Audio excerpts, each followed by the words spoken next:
여러분 모두 안녕하세요. 저는 서울 강남에 살고 있는 60대 초반의 여성입니다. 흔히들 힘든 일이나 기가 막힌 일을 겪으면 사람들은 세상을 요지경이라고 하죠.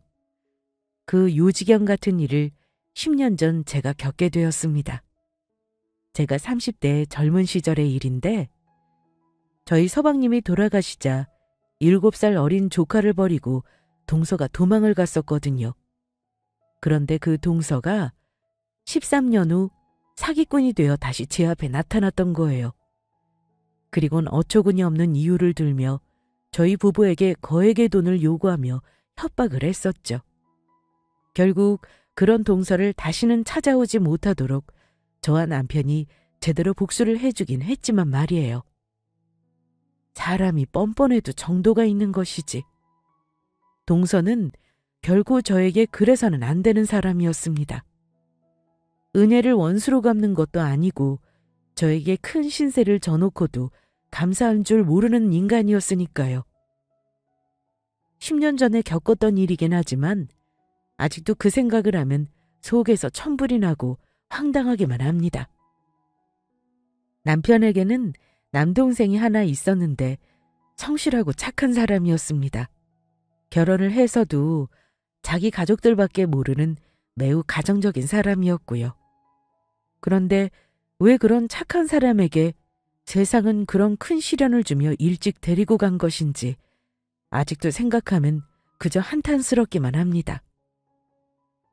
남편과 제가 만나게 된 것은 지인의 소개에서였어요. 괜찮은 사람이 있는데 한번 만나볼 생각이 없냐는 것이었죠. 남편은 작은 과자 공장을 운영하는 사장님이었는데 자기 일에 열정을 가진 노력파였어요. 그때까지 가진 것이 없는 사람이었지만 자기 일에 최선을 다하는 모습이 매력적으로 느껴져 저는 남편과 연애란 것을 하게 됩니다. 그리고 1년이란 연애 끝에 저희는 결혼을 하게 되었고요. 남편에게는 남동생 하나가 있었는데 제가 남편과 결혼하기 전부터 저를 친누나처럼 대하며 잘 따랐습니다. 저도 그런 시동생이 제 남동생처럼 느껴져 참 마음에 들었고요. 그리고 제가 남편과 결혼하고 3년 정도 흘렀을까. 저희 시동생도 여자를 만나 결혼하게 됩니다. 사실 남편은 부모님이 일찍 돌아가셔서 남편과 제가 시동생을 데리고 살았었거든요. 그래서 왠지 시동생이 결혼하는데 꼭 제 자식을 결혼시키는 기분이라 남편도 저도 시동생을 결혼시키고 나니 저희의 임무가 모두 끝난 것 같다는 생각에 시원섭섭했습니다. 시부모님이 안 계신다고는 해도 어찌되었든 남편은 집안의 맞이였고 저 또한 맏며느리이다 보니 시동생에 대한 어느 정도의 책임감을 가지고 있었던 겁니다. 그러나 저희의 임무가 끝났다고 생각한 건 모두의 착각이었습니다. 서방님이 결혼을 하고 8년 후 교통사고로 그만 세상을 떠나게 되었으니까요. 남편이나 저나 자식처럼 여기던 서방님이 세상을 떠나니 그 충격이 이만저만이 아니었습니다. 그런데 서방님이 죽자마자 장례식장에서 정말 어이없는 일이 벌어지고 맙니다. 저희 동서가 철이 없고 생각 없이 사는 사람인 것은 그동안의 경험을 통해 알고 있었지만 그 정도일 줄은 몰랐거든요. 자기 남편인 서방님이 돌아가셨는데 슬퍼하기는커녕 눈에 불을 켜고 들어오는 조의금에만 신경을 썼던 겁니다. 게다가 혹시나 저와 남편이 서방님의 조의금에 손을 댈까봐 전전긍긍했습니다. 형님, 저희 남편 장례식에 아무리 아주버니 손님들이 많이 찾아왔어도 들어오는 조의금들 우리 남편 장례식 하면서 들어온 돈이니까 절대 건드릴 생각 말아요. 아주버니한테도 그렇게 전해주시고요. 동서는 지금 서방님이 돌아가셨는데 그런 말이 나와? 그 돈 가지라고 해도 안 가져. 나는 서방님이 떠나서 이렇게 가슴이 아픈데 동서는 눈물 한 방울이 안 나나 보네. 진짜 독하다 독해. 요즘 들어 서방님과 동서 사이가 안 좋다는 것을 분위기로 눈치채고는 있었지만 자기 남편이 죽었는데도 슬퍼하지 않는 동서를 보며 너무하다는 생각밖에 안 들었습니다. 슬퍼하는 건 어린 7살의 조카뿐이었죠. 어린 조카는 서방님의 빈소 앞에서 아빠를 찾으며 하염없이 눈물을 흘리더라고요. 그 모습이 얼마나 애처로운지 제 가슴이 다 미어졌으니까요. 아빠, 우리 아빠 살려주세요.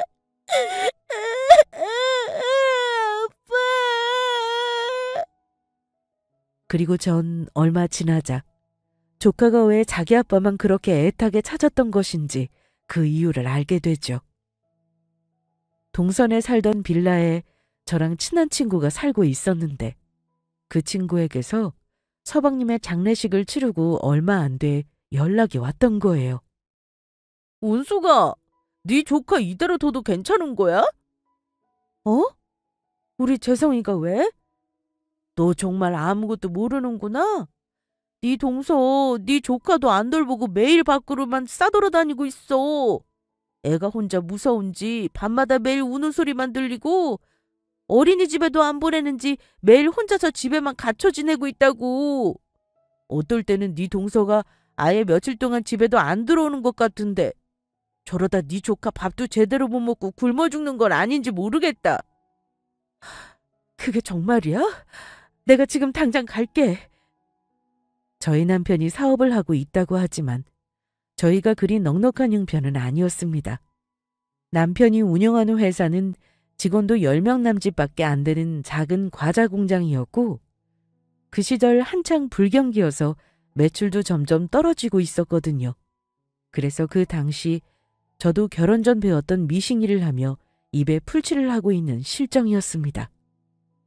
그래서 전 회사 사장님에게 말해 집안에 급한 일이 생겨 그렇다고 말한 후 바로 조카에게 달려가게 되었습니다. 친구의 말로 보아 오랜 시간 혼자 집에 있었던 것 같은데 제가 늦게 갔다 무슨 큰일이라도 생길까 봐 걱정이 되었거든요. 하지만 이상한 일이었습니다. 동수한테 연락했을 때는 분명히 조카랑 잘 지낸다고 이야기했었는데 아무래도 그동안 저와 남편을 속이고 있었던 것 같았어요. 동선에 도착한 저는 급하게 문을 두드리며 배를 눌렀죠.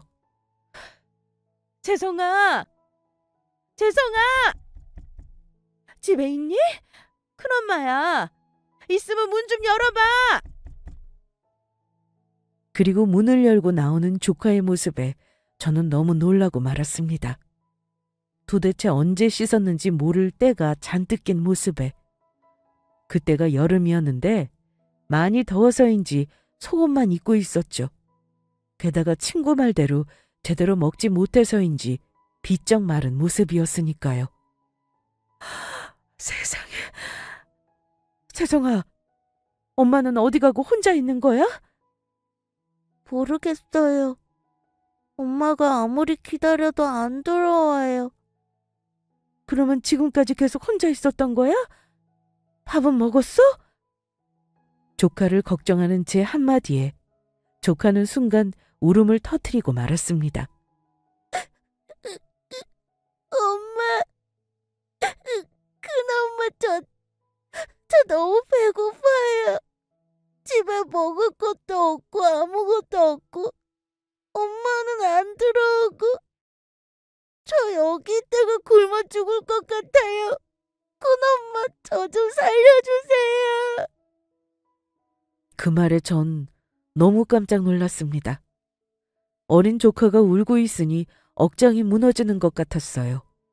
그래서 급한 대로 조카에 필요한 짐을 싸서 바로 저희 집에 데려왔습니다. 동서가 볼 수 있도록 조카는 당분간 제가 데리고 있겠다는 편지도 동서 집에 남겼고요. 왜냐하면 그동안 전화를 잘 받던 동서가 이상하게 그날은 제가 아무리 연락해도 받지 않았으니까요. 그렇게 조카를 데리고 나온 저는 집에 오자마자 반찬들을 모조리 꺼내 조카에게 밥을 차려줬습니다. 조카는 그동안 많이 배가 고팠는지 정말 정신없이 밥을 먹더라고요. 그럴수록 제 가슴만 미어졌습니다. 세상을 떠난 서방님이 저런 조카의 모습을 보면 얼마나 가슴 아파할까 하는 생각에 몰래 눈물을 훔쳤죠. 그리고 소식을 듣고 회사에서 달려온 남편은 조카의 모습에 분노하고 말았죠. 그래서 저는 그동안 혼자 지내느라 놀랐을 조카를 잘 달래며 깨끗이 목욕시켜주고 잠을 재웠습니다. 그리고 저희는 계속해 동서에게 연락을 하게 되었죠. 하지만 며칠 동안 동서에게는 연락이 없었고 저와 남편의 음성 메시지와 문자에 겨우 연락을 해오더라고요. 그리고 조카를 어떻게 혼자 방치하며 둘 수 있는지 따지는 저의 말에 들려온 동서의 답은 정말 어처구니가 없었습니다. 동서, 재성이 엄마 아니야? 사람이 어떻게 이럴 수 있어? 서방님까지 떠났는데 재성이 제대로 돌보지 않고 애를 어떻게 집에 혼자 둬? 잘못하면 재성이 집에 혼자 있다가 굶어 죽을 뻔했다고. 동서가 그러고도 엄마 자격 있느냐고. 전 그러면 형님이 키우시던지요. 뭐라고? 저 솔직히 결혼해도 애 원치 않았고 어쩔 수 없이 생겨서 낳아서 기른 거예요. 제가 싫다고 해도 낳아서 키우자고 하는 남편 때문에 어쩔 수 없이 낳은 거니까 형님이 알아서 하시라고요. 그동안 애 씻기고 입히고 어린이집 보내고 했던 거 전부 남편이 알아서 했던 거라 전 할 줄 모른다고요. 지 아빠 죽었다고 매일 우는데 얼마나 짜증이 나는지. 난 자식 같은 거 필요 없고 귀찮아요. 동서, 무슨 말을 그렇게 해? 동서 자식이잖아. 아무튼 저는 더 할 말 없고요. 형님도 키우기 싫으면 보육원에 보내든지 알아서 하세요. 그러면 저 바빠서 이만 끊어요. 그제야 알게 되었습니다. 서방님이 죽고 장례식장에서 조카가 왜 그렇게 서럽게 울었는지요.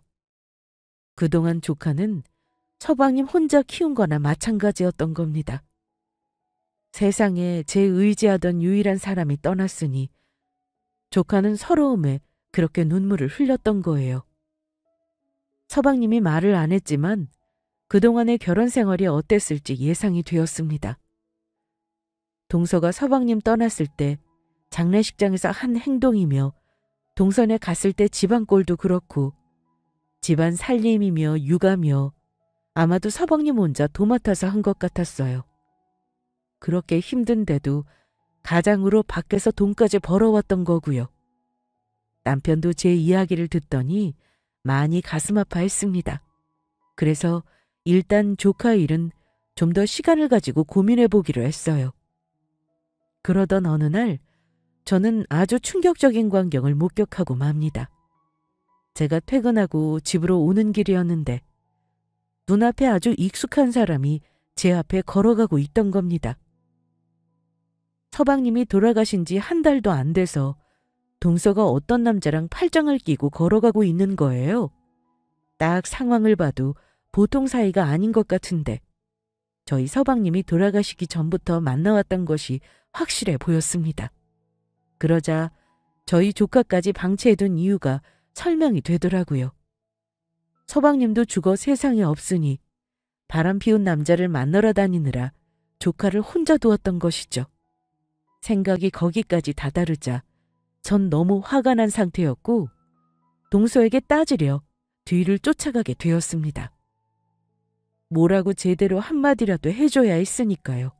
그러다가 우연히 두 사람이 하는 대화 내용을 엿듣게 되었는데 그 내용은 정말 기함을 토하는 것이었죠. 자기 남편이 적당한 때에 죽어져서 다행이지 아니면 어쩔 뻔했어?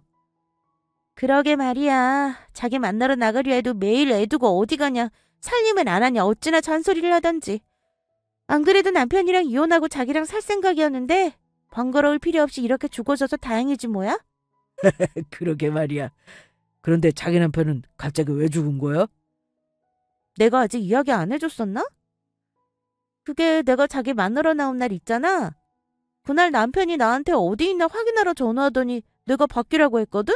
그러니까 내가 애 혼자 뒀다고 전화로 지랄이란 지랄은 다 하더니 애 본다고 퇴근하고 집에 급하게 가다가 건널목에서 달려오는 차를 못 봤었나 봐. 에휴, 사람 인생 한 치 앞도 모른다더니 죽는 것도 한순간이더라. 그러게. 그러니까 우리는 한 번뿐인 아까운 인생 즐기면서 멋지게 살다 가자고. 언제 죽을지도 모르는 인생 화끈하게 살다가 가야지. 그런가? 하긴 자기 말이 맞다. 아까운 인생 멋지게 불살라보자고. 귀찮은 남편놈도 죽었겠다. 앞으로는 내 세상이니까. 야, 너 지금 여기서 뭐 하는 거야? 형님! 너 지금 뭐라고 했어? 니년이 바람 피우는데 때마침 우리 사방님이 죽어줘서 고마워? 이제 보니 니년 때문에 우리 사방님이 죽은 거였네. 혼자 어떻게든 가정 지키겠다고 애쓰다 그렇게 된 거였어.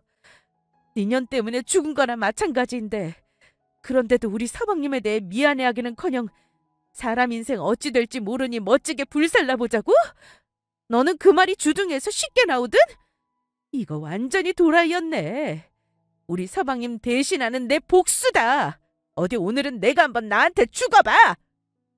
전 동수의 머리채를 잡았습니다. 그때는 정말 눈이 돌아가 뵈는 게 없었거든요. 그러자 옆에 있던 동수의 상간남도 저를 말리겠다며 붙잡으려 하더라고요. 그래서 전 상간남의 머리채도 같이 잡았어요. 저에게 그런 엄청난 힘이 숨겨져 있는 줄 몰랐는데 사람이 화가 나 배는 게 없어지니 정말 엄청난 괴력이 나오더라고요.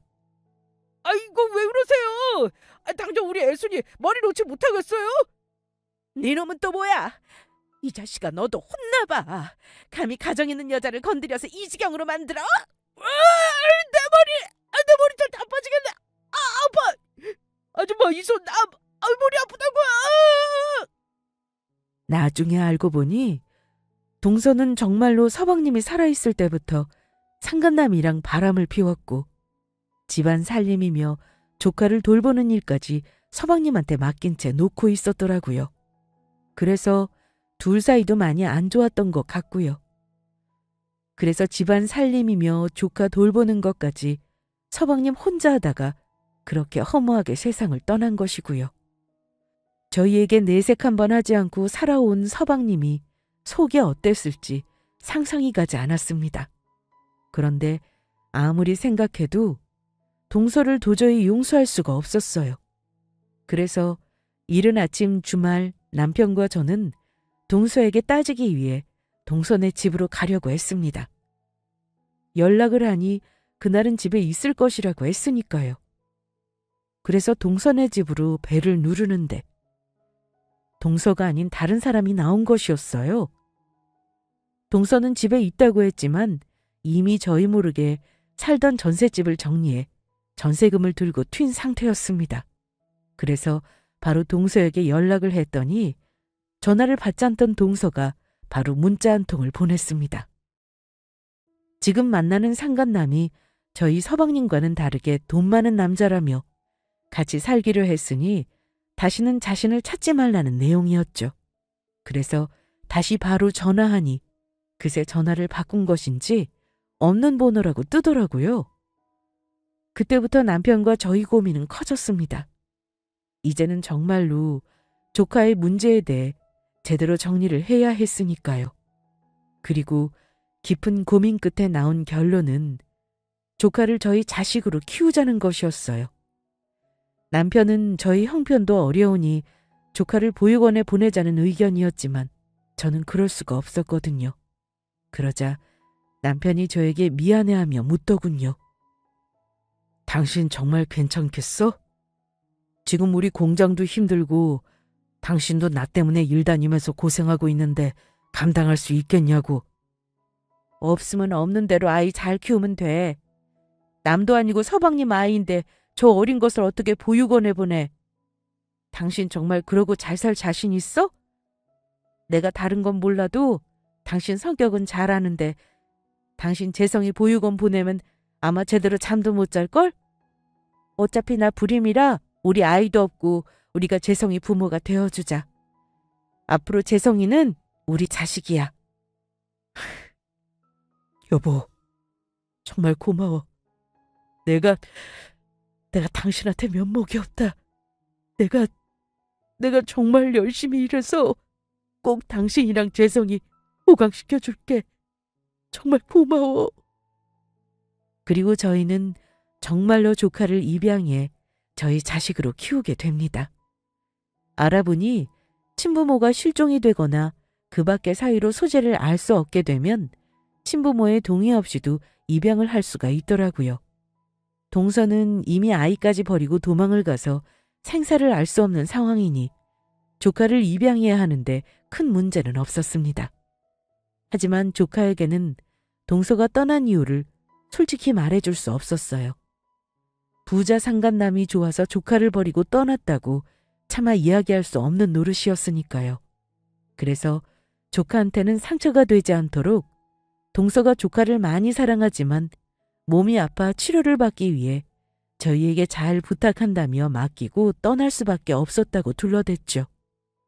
그래도 조카가 동서를 찾으면 어쩌나 걱정했는데 조카는 다행히 저희 말을 알아들은 것인지 동서를 찾거나 하는 일은 없었습니다. 그 후 저와 남편은 저희 아들이 된 조카를 위해 열심히 살았습니다. 그 덕분인지 세월이 흐르자 과자 공장을 운영하던 남편 사업도 편의점에 판매했던 과자가 대박이 나면서 성공할 수 있었고요. 게다가 아들도 잘 커주어 명문대에 진학을 하게 되었죠. 젊은 시절 고생도 잠시, 단란한 저희 세 가족은 그렇게 순탄하고 행복한 나날을 보내게 되었습니다. 하지만 그런 저희 가족의 행복을 방해하는 방해꾼이 갑자기 나타나게 됩니다. 어느 날 집 앞에 모르는 사람이 찾아와 배를 눌렀던 겁니다. 그리고 인터폰으로 얼굴을 확인한 순간 저는 깜짝 놀라고 말았죠. 오래전 7살 어린 저희 아들을 버리고 도망갔던 동서였으니까요. 그것도 동서의 상간남과 함께 찾아왔던 겁니다. 너무 당혹스럽긴 했지만 일단 저희 아들의 생모이기도 하고 해서 문을 열어주게 되었습니다. 그런데 저희 집에 들어와 주변을 둘러보더니 두 사람이 바로 한다는 소리가 아주 가관이더군요. 아주버니가 성공했다고 하더니 이 정도였는지는 몰랐네요. 집이 아주 으리으리해요? 자기야, 이 집 진짜 좋다. 이런 집이면 10사람도 살 수 있겠어. 우리 집은 어떻게 알고 찾아온 거야? 얼마 전에 아주버니 잡지에 인터뷰하신 거 있죠? 그거 보고 아름아름 물어 찾아왔죠. 남도 아니고 저희 아들 큰아빠가 성공했다는데 축하는 드려야 하지 않겠어요? 지금 누구 보고 아들이래? 나한테 필요 없다고 키우든지 보육원에 보내든지 알아서 하라고 했던 말 벌써 잊었어? 그리고 이제 재성이 동서 자식 아니야. 우리 부부가 법 절차대로 정식으로 입양해서 키운 우리 부부 자식이라고. 이봐야 아줌마. 누구 마음대로 아줌마 자식이래. 여기 어머니 생모가 시퍼렇게 눈을 두고 멀쩡히 살아있는데. 그래서 하는 말인데 내 아이 그만 돌려주셔야겠어요? 그게 싫으면 형님, 애 달라는 말은 안 할 테니까 애 몸값은 주셔야죠. 자식도 없는 형님네 내가 자식 낳아준 거나 다름없는데 그 정도 값은 내셔야 하는 거 아니에요? 그리고 우리 애 어떻게 컸는지 보고 싶으니까 얼굴도 좀 보게 해주시고요. 맞습니다.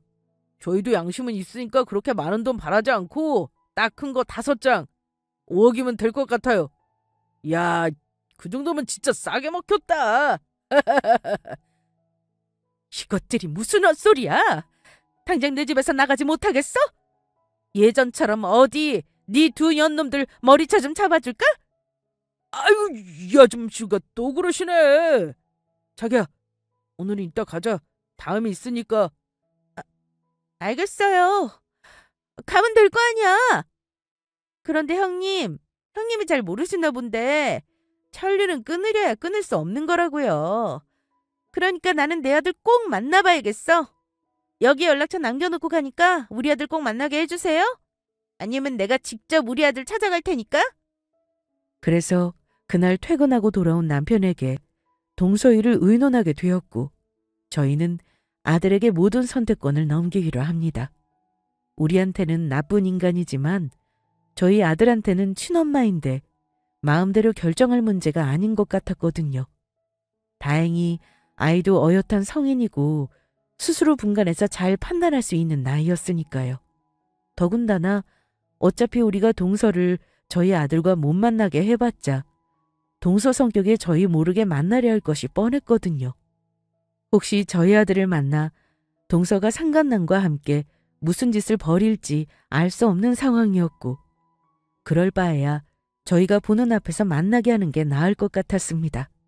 그래서 아들에게 걱정하며 물어보니 기뻐하며 당장 만나겠다고 하더라고요. 자식이 친모를 만나고 싶어 하는 건 당연한 반응인데 전 반가워하는 아들의 반응에 괜스레 겁이 났습니다. 동서가 사정이 있어서 저희 아들을 떠난 것으로 알고 있으니 아들이 저를 버리고 동서에게 가버리면 어쩌나 무섭더라고요. 정말 아들이 원한다면 보내줘야 하는 일이고 부모로서 그런 생각을 하면 안 된다는 걸 알고 있지만 동서와 약속하고 만나기로 한 며칠 전부터 아들이 저희를 떠나는 악몽까지 꾸며 제대로 잠을 이룰 수 없었어요. 그리고 저희 아들은 저희 부부와 함께 동서와 어느 카페에서 만나게 됩니다. 그런데 동서는 아들을 만나는 자리에까지 동서의 상간남을 데리고 왔더라고요. 게다가 상간남은 처음 보는 저희 아들에게 살갑게 굴며 엄청 친한 척을 했습니다. 네가 애순이 아들이구나. 반갑다 녀석. 나는 네 엄마랑 살고 있는 아저씨로 아빠랑 마찬가지니까 편하게 굴어. 우리 아들 그동안 잘 지냈어? 엄마가 널 얼마나 보고 싶었는지 알아? 안녕하세요. 엄마 저도 정말 보고 싶었어요. 그런데 동서와 동서의 상간남은 저희 아들을 보자마자 갑자기 거짓 울음까지 터뜨리며 이상한 소리를 해대기 시작했습니다.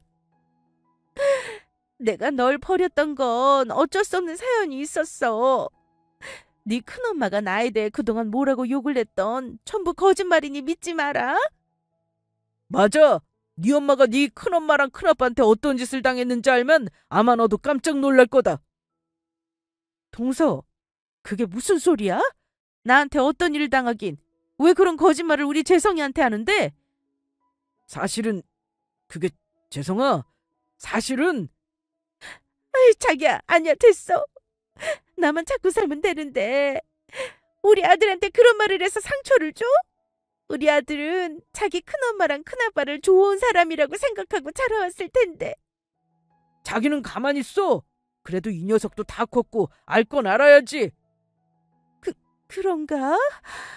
그러면 당신이 내가 형님이랑 아주버님한테 어떤 일을 당했는지 잘 설명해 줘. 네 친아빠가 죽자마자 네 큰엄마랑 큰아빠가 자신들은 자식이 없으니 널 자기들 친자식으로 키우겠다고 네 엄마에게서 빼앗아 갔다. 그리고 네 큰아빠는 네 엄마한테 치근덕거리기까지 했어. 동서, 그게 무슨 말도 안 되는 소리야? 우리가 언제 동서한테 재성이를 뺏어갔다고 그래? 재수씨, 미쳤습니까? 제가 재수씨한테 치근덕거리다뇨. 어떻게 그런 역겨운 말을 할 수가 있습니까? 그동안 우리 아들 앞에서 착한 척 하시더니 이제야 저한테 화내면서 본색을 드러내시네요? 그렇게 제 입을 막고 싶은 거면 제가 부탁한 거 주시던지요. 그러면 저도 더 나쁜 소리 안 하고 물러나 드릴 테니까. 맞습니다.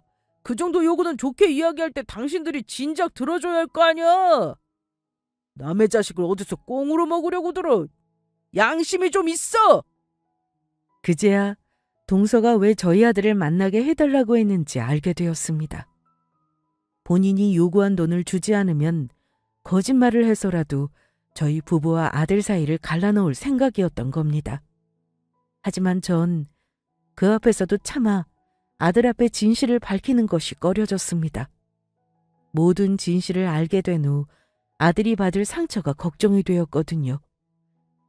차마 동서가 저희 아들을 버려 제가 키우게 된 거라고 말할 수가 없었어요. 그건 남편도 역시나 마찬가지였고요. 그런데 그때 생각지도 못한 일이 벌어집니다.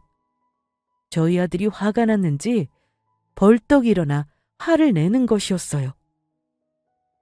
보자 하니까 당신들이 그러고도 인간이야? 감히 우리 부모님께 그런 짓을 하고도 나에게 용서받기를 바라?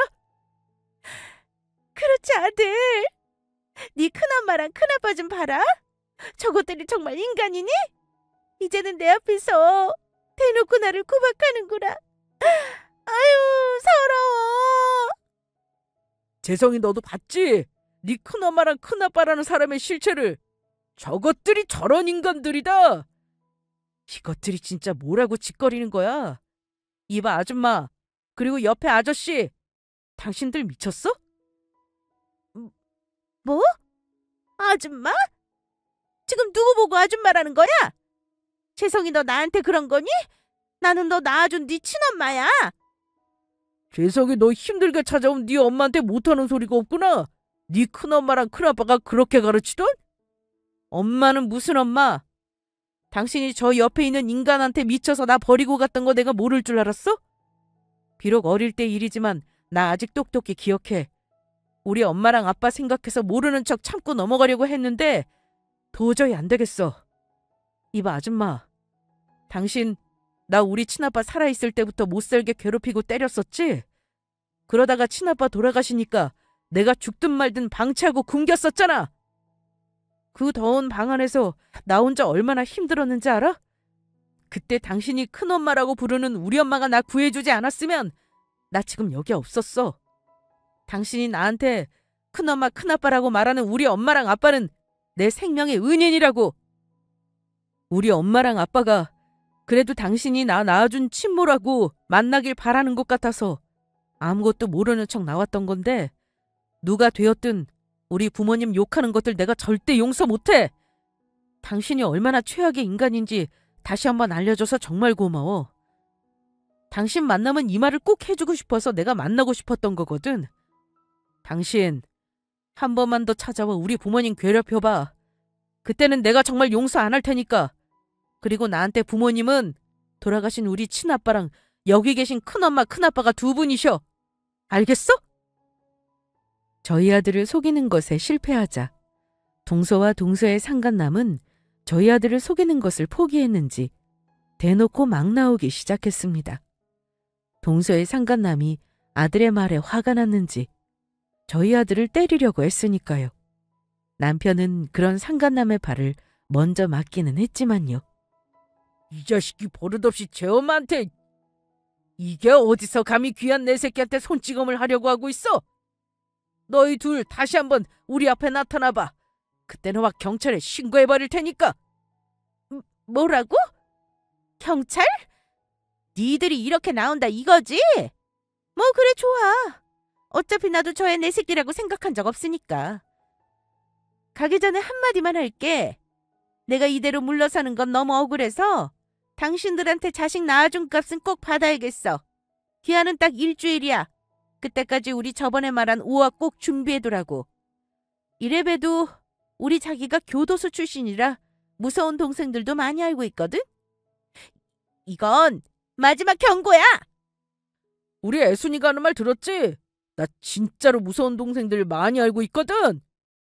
안 좋은 일 당하고 싶은 거 아니라면 돈 잘 준비해라. 그리고 지금 니들이 경찰 부른다고 해서 겁먹고 도망치는 거 아니니까 그렇게 알고.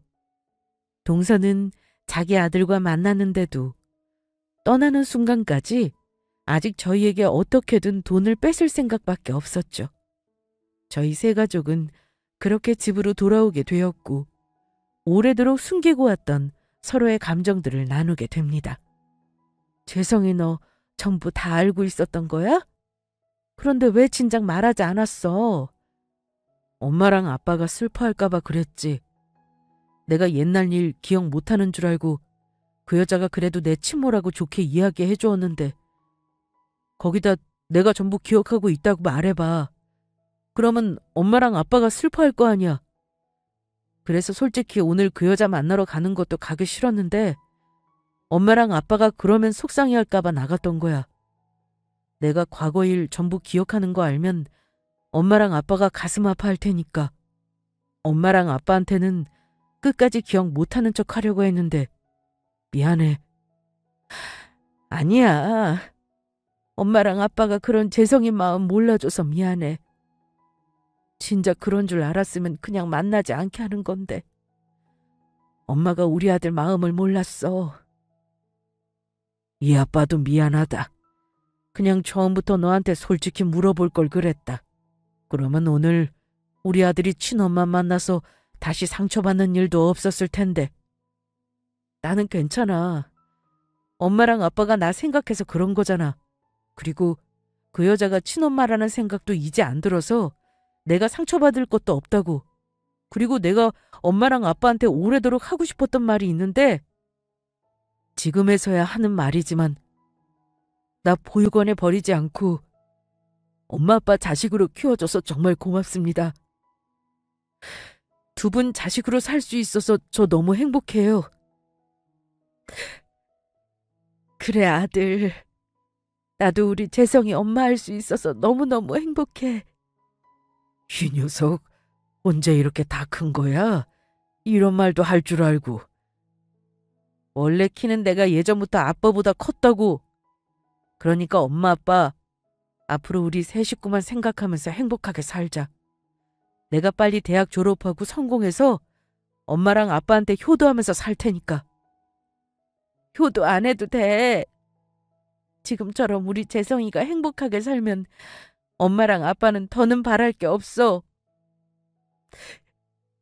엄마 아빠, 우리 아들 재성아. 그러나 본색을 드러낸 동서는 포기하지 못하고 저희 부부에게 계속해 돈을 내놓으라며 협박 문자를 보내왔습니다. 좋게 말할 때 당장 내 돈 5억 내놔요. 형님네 부부 죽으면 어차피 두 사람 재산 우리 아들 거 되는 거니까 내 돈이나 마찬가지라고. 그러니까 내 5억 당장 내놔. 하지만 참아주는 것도 한계가 있는 것이었죠. 그래서 가족회의 끝에 동서와 동서 상간남에게 매운맛을 보여주자 결정했어요. 게다가 제가 동서한테 말하지 않은 중요한 사실 하나가 있었거든요. 몇 년 전 경찰이 동서와 동서 상간남을 찾기 위해 저희 집에 찾아왔던 겁니다. 동서와 동서 상간남이 사기죄를 수배 중이라는 이야기였죠. 인터넷에 암 환우분들 카페에 돌아다니며 외국에서 암 환자를 고쳐주는 신약이 나온 게 있는데 아직 우리나라에는 들어오지 않아 몰래 들여와 판매한다고 가짜약을 팔아 사기를 치고 있던 겁니다. 동서와 동서의 상간남이 판매한 그 가짜약을 먹고 증세가 더욱 악화되어 병원에 실려간 피해자도 있다는 이야기였어요. 그래서 경찰관 분들이 지금 동서와 동서 상간남이 전국에 수배 중이라며 만나게 되면 꼭 연락을 해달라고 하더라고요. 그래서 전 바로 경찰관 분에게 연락을 하게 됩니다. 제대로 법의 심판을 받게 하는 것보다 동서와 동서의 상간남을 혼내줄 더 좋은 방법은 없었으니까요. 저의 연락에 경찰관 분은 시간을 끌면 눈치를 채고 도망갈 수 있으니 되도록 빨리 동서와 동서의 상간남을 잡는 게 좋겠다고 하더라고요. 그래서 전 동서에게 연락해 돈이 준비되었다며 룸으로 된 레스토랑으로 부르게 됩니다. 경찰관들이 숨어 있다가 들어오는 걸 동서와 동서의 상간남이 눈치채지 못하도록요.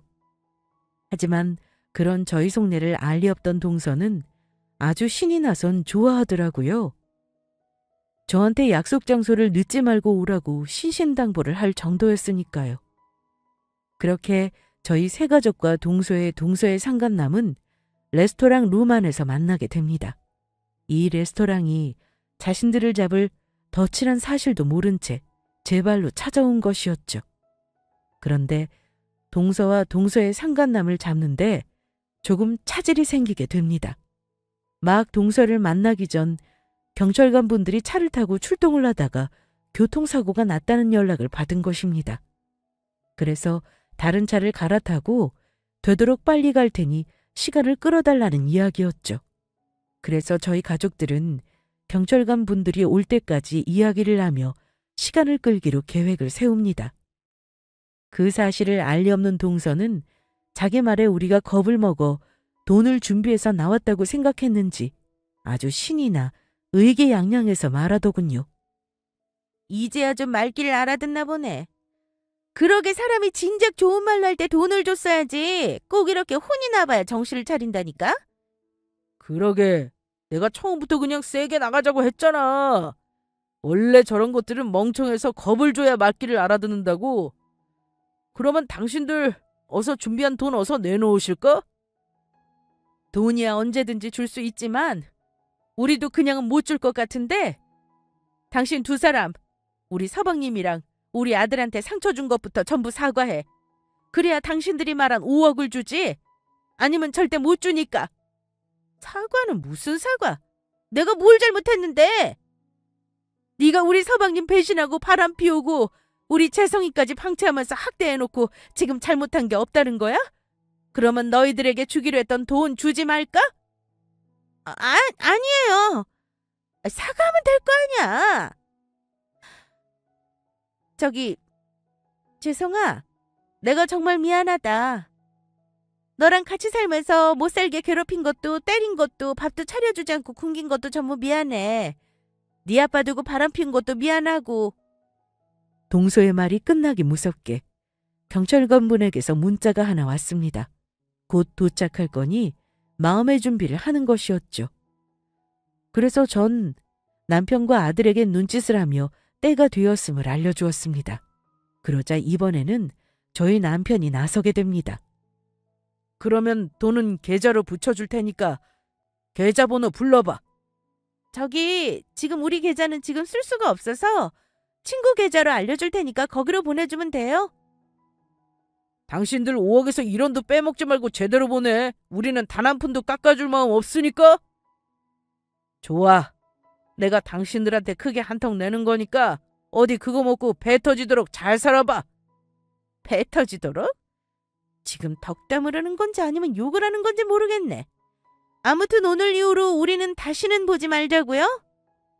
그리고 남편이 동서가 말한 계좌로 돈을 입금해 주었습니다. 자, 내가 두 사람 평생 먹고 살 수 있도록 넉넉하게 돈 입금했으니 어디 확인해봐. 남편 말에 동서와 상간남은 입이 찢어져서 좋아하더라고요. 그리고 저희가 돈을 보내면 동서 친구가 연락을 해주기로 했는지 동서는 친구가 보낸 문자를 확인하더니 제대로 놀라 자빠지려고 했습니다. 이게 뭐야? 지금 친구가 아주버니가 계좌로 1원밖에 안 보냈다고 하는데 지금 1원을 입금했다는 거예요? 그래. 니들한테 미쳤다고 내가 고생하면서 번 돈을 줄 것 같아? 니들 줄 돈이면 우리 재성이 맛있는 거라도 하나 더 사 먹이고 우리 마누라 예쁜 옷을 하나 더 사줘. 니들한테는 1원도 아까우니까 어디 그 1원으로 배 터지게 호의호식하면서 잘 살아봐. 정 돈이 필요하면 니들이 열심히 벌어서 살라고. 뭐야? 이것들이 좋게 말해서는 안 되지. 가족끼리 똘똘 뭉쳐서 지금 우리를 속였어? 내가 지금 힘쓰는 친한 동생들 부를 테니까 어디 혼 좀 나봐. 그때였어요. 밖에서 저희를 협박하는 동서의 상간남 말에 다른 사람의 대답이 들려왔죠. 니들이야말로 혼나야 할 것 같은데. 방에 문이 열리고 도착한 경찰관 분들이 들이닥쳤어요. 이야, 이게 누구신가? 정말 오랜만에 보네. 야, 박예승, 권준식. 니들이 도망다니면 우리가 영원히 못 찾을 줄 알았어? 최 형사님께서 어떻게 여길... 아직 몰랐나 보네. 박예순, 네 형님이랑 내가 연락하고 있었다는 걸. 너희 두 사람 사기꾼이니까 보게 되면 나한테 꼭 연락 좀 해달라고 내가 부탁을 해놨거든. 그러면 지금 형님이 저희 두 사람 경찰에 신고했다는 거예요? 야, 너 정말 이럴 거야? 지금 누가 할 소리를 하는데? 동서, 왜 이제야 온 거야? 얼마나 기다렸는데. 이제는 동서가 잘못한 죄값 잘 치르면서 살아. 서방님 돌아가시고 남편이랑 나랑 이 순간을 얼마나 기다려왔는지 알아? 그리고 우리를 다시 찾아왔을 때는 이 정도 각오는 했었어야지. 잘 가고 앞으로는 우리 다시는 얼굴 보지 말자. 네 그 역겨운 쌍판 다시는 보고 싶지 않으니까. 어디 이번에는 감방 들어가서 니들이 잘못한 죄값 제대로 치르며 살아봐. 내가 준 1원은 영치금이니까 두 사람이 나눠서 잘 쓰고. 동서와 동서의 상간남은 도망치기 위해 발악을 했지만 전혀 소용이 없었어요. 이미 주변에 경찰관분들이 쫙 깔린 상태였거든요. 결국은 쇠고랑을 차고 잡혀가게 된 것입니다. 그제야 동서는 저희 아들을 붙잡고 매달리더라고요. 아들아, 엄마 좀 살려다오. 그래도 내가 네 친엄마잖니.